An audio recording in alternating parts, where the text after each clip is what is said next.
छोटे से गांव में रहती थी रुक्मा देवी। उम्र यही कोई 60 साल की होगी उनकी। गांव के लोग कहते थे कि वो औरत नहीं बल्कि डायन थी, क्योंकि शादी होते ही रुक्मा के पति की मौत हो गई और फिर धीरे धीरे उसके परिवार के सब लोग एक एक करके खत्म हो गए। और साथ ही गांव में पड़ा अकाल, जमीन सूख गई, खेती सूख गई, लोग भूखे मरने लगे। रुक्मा को गांव से बाहर निकाल दिया गया और तब से वो गांव के बाहर झोपड़ी बनाकर रहने लगी। कोई भी रुक्मा के घर के आजू बाजू से गुजरता तक नहीं था। एक दिन गांव के रहने वाले रतन और उसकी पत्नी आनंदी को दूसरे गांव से आते वक्त रात हो गई और अंधेरे में रास्ता भटक के वो रुक्मा की झोपड़ी के पास जा पहुंचे। अरे आनंदी, ये क्या हो गया? हम तो रुक्मा डायन की झोपड़ी के पास आ पहुंचे। अब तो सब बुरा होगा। जल्दी जल्दी से निकल यहाँ से। हाँ जी, सही कहते हैं आप, ये डायन हमको खा जाएगी, जल्दी भागो यहाँ से। तभी रुक्मा झोपड़ी से बाहर आती है। अरे रुको, तुम लोग यहाँ मेरी झोपड़ी में आराम कर लो और देखो, इस रास्ते पर आगे मत जाना। हाँ, हमें आगे जाने से इसलिए रोक रही है ना, ताकि हमें मार डाले तू? अरे ना ना, मैं तो तुम्हारी जान बचाना चाहती हूँ, मेरी बात तो सुनो। डर की वजह से आनंदी और रतन वहाँ से भाग जाते हैं, लेकिन फिर अगले दिन गांव में खबर फैलती है कि रतन और आनंदी ने अपने घर में फांसी लगाकर आत्महत्या कर ली। वजह क्या थी किसी की समझ में नहीं आया। अगले दिन गांव में जोर का तूफान आया और भयानक तरीके से किसी के रोने की आवाज गूंजने लगी। अरे भाई, लगता है उस डायन रुक्मा ने गांव पे काला जादू कर दिया है। हाँ भाई, मुझे भी ऐसा ही लग रहा है। लगता है कल आनंदी और रतन मर गए। लगता है ये उसी का किया धरा है। हमें सरपंच के पास चलना चाहिए। वो दोनों आदमी सरपंच के घर पहुंचते हैं। अरे, तुम इस वक्त यहाँ पर क्यों आए हो?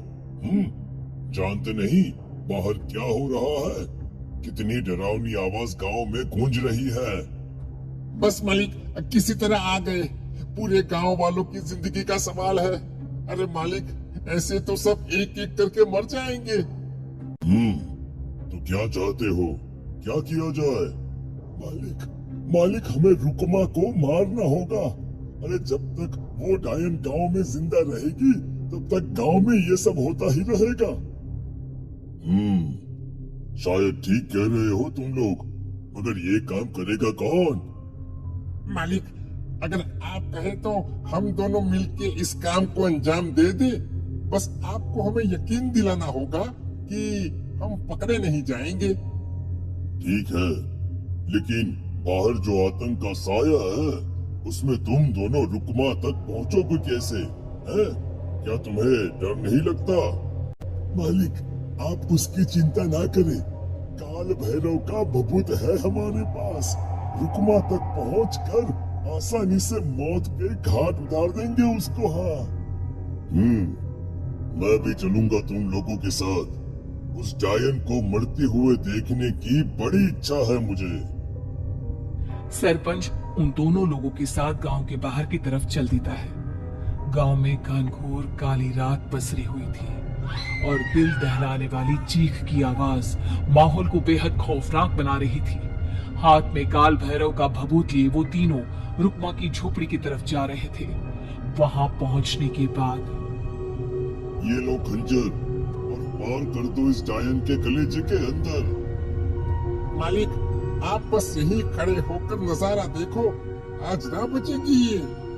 हाँ मालिक, ये भभूत अब इसकी जरूरत नहीं है।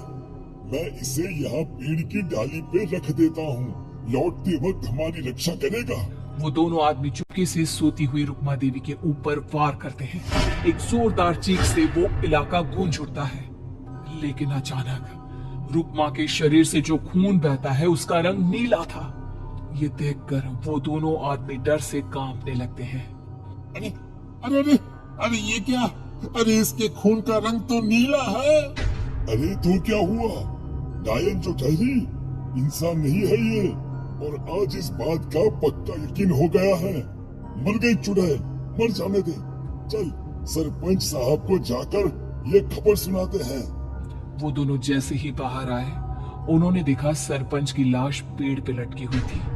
ये देखकर दोनों डर के मारे चीखते हुए वहां से भागे, लेकिन तभी एक बेहद डरावनी औरत उनके सामने आकर खड़ी हो गई। कहाँ जा रहे हो? तुम्हें क्या लगा किसी का खून करके बच जाओगे तुम? कौन हो तुम? कौन हो? हमने तो डायन को मारा है, कुछ गलत नहीं किया भाई। वो डायन नहीं थी, वो इस गांव की रक्षा कर रही थी। तुम कौन हो और तुम्हें कैसे पता वो कौन थी? उसने रतन और आनंदी को मार डाला। रतन और आनंदी को मना किया था रुक्मा ने इस रास्ते से आगे जाने से, पर वही दोनों माने नहीं और उन दोनों ने मुझे देख लिया था, इसलिए उनका मरना तो तय था। क्या मतलब तूने मारा था और हम समझ रहे थे कि रुक्मा ये सब कर रही है। अरे वो तो मेरे कब्जे में थी, रोज अपने खून का चढ़ावा देकर इस गांव को बचा रही थी, तभी तो उसका खून नीला पड़ गया था। लेकिन तुमने तो उसे मार कर मेरा काम आसान कर दिया। अरे नहीं, हम नहीं मानते कि ये सच है। नहीं मानते तो बताओ सरपंच कैसे मरा फिर? क्योंकि उस वक्त तो तुम लोग रुक्मा को मार रहे थे ना। जवाब दो। हाँ, बात तो सही है। इसका मतलब इसका मतलब अब तुम लोगों ने अपनी मौत को खुद दावत दी है, क्योंकि जो तुम लोगों को बचाने की कोशिश कर रही थी वो तो अब रही नहीं। अरे लेकिन कौन है वो जो हम लोगों को मारना चाहता है? आत्मा, रुक्मा के घर वालों की आत्मा। वो लोग कोई आम आदमी नहीं, खूनी भेड़िए थे और रुक्मा ने उनका ये राज जान लिया था। रुक्मा के अंदर शक्तियां थी जिसके चलते उसने उन सबको खत्म कर दिया। क्या? अरे लेकिन पूरा गांव तो समझ रहा था कि रुक्मा अपने घर वालों को खा गई। रुक्मा नहीं, मैं गई। क्योंकि असली डायन मैं हूँ और अब कोई नहीं बचेगा इस गांव में, कोई नहीं। भागो तुम दोनों। वो दोनों आदमी पागलों की तरह भागते हुए गांव पहुंचते हैं। वहां देखते हैं कि पूरा गांव खुद की नदी बन चुका था। हर तरफ लाशें ही लाशें पड़ी थी और रुक्मा के मरे हुए घर वाले उन लाशों को खा रहे थे। कुछ देर के बाद उन दोनों का भी वही हाल हुआ।